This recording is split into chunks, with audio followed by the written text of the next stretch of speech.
Sobrang siyang palit. Ito ang super ultra pump sky cycling nation series. Kalain mo yun.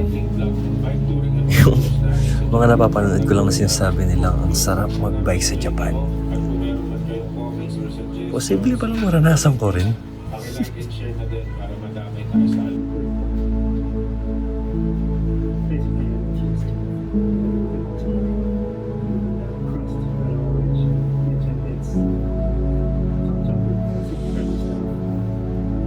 So, nag-research ako kung paano ba makapag-rent man lang ng bike dito.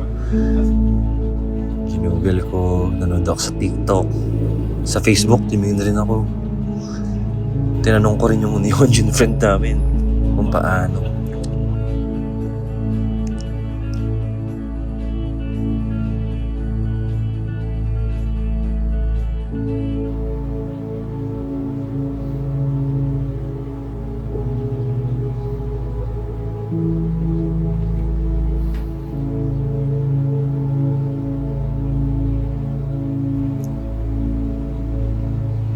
Ayun lang. Before pala makarent ng bike, kailangan may Japan SIM ka. Wala ako nun.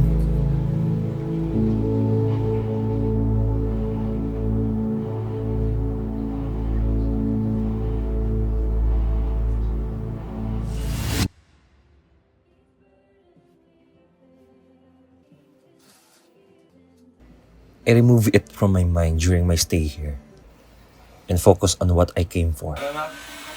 Work. I stick to my routine, buying groceries, working weekdays, visiting thrift shops on weekends, and going wherever my colleagues want to go.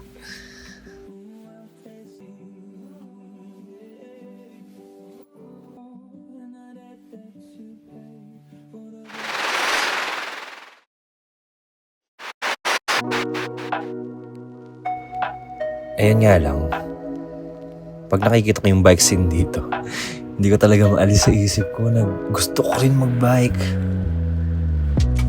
Yung bike lanes nila ang lapad, yung daan sobrang smooth, may designated na parkings, yung time na yon ang lamig. Gusto ko ma-experience na magbike na para kang sinasampal at hinihili ng malamig na hangin. Wala nga akong Japan SIM eh.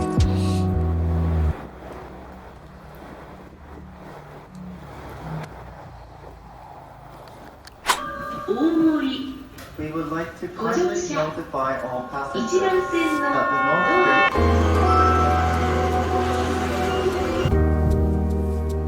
Kaya sabi ko na lang, sige, punta lang sa bike shop na tinitignan ko sa IG. Baka doon may alam sila na pwede ko mahiraman. O baka sa kanila mismo makahiram ako. Tama.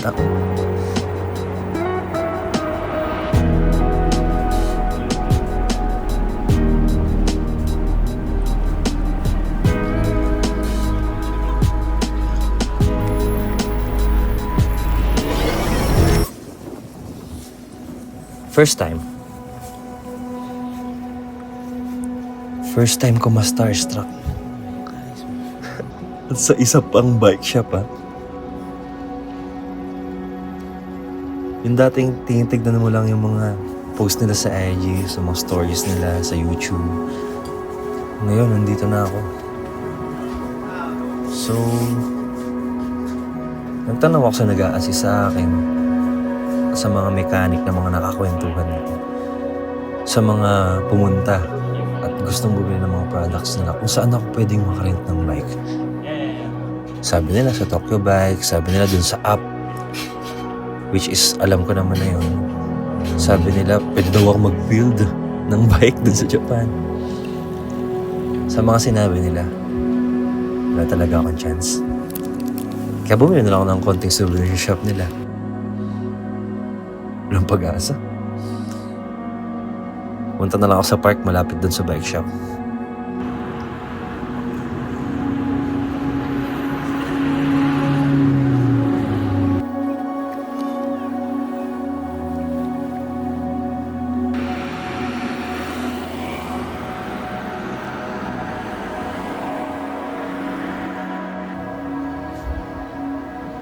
There is a Japanese concept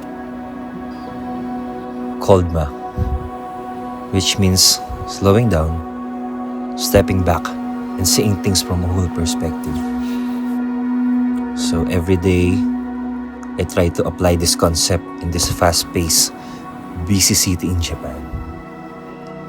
Alam niyo yan, yung parang during train rides, long walks home, morning coffee, or even in my room, pag nakatitig lang ako sa balcony.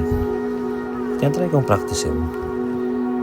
Sabi nila, this is ultimately where you find fulfillment.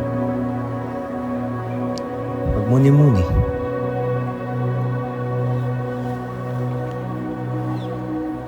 Akalain mo yun, habang nagmumuni-muni ako, may nakita akong bike rental dito sa park.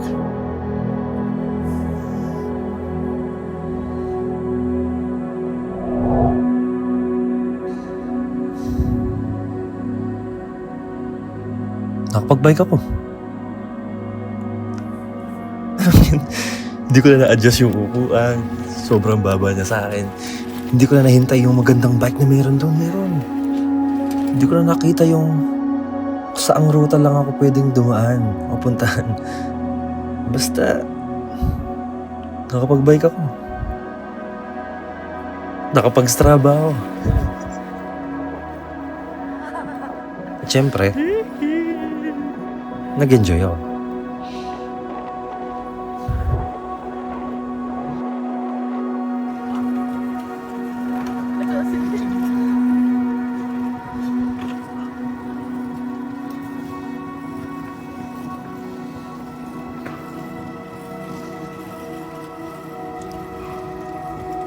In this chaotic and sinful world, we sometimes struggle to find fulfillment and contentment.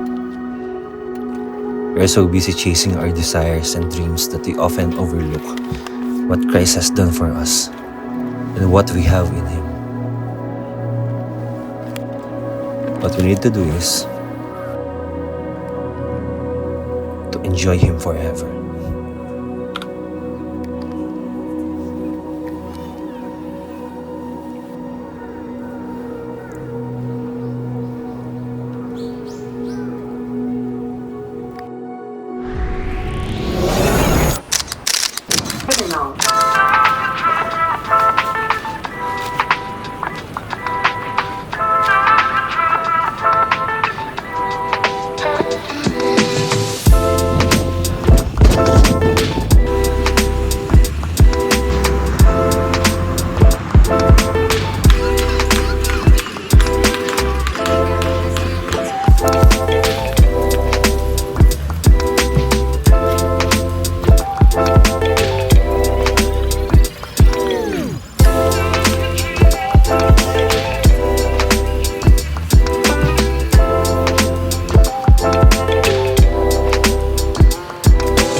Bossing!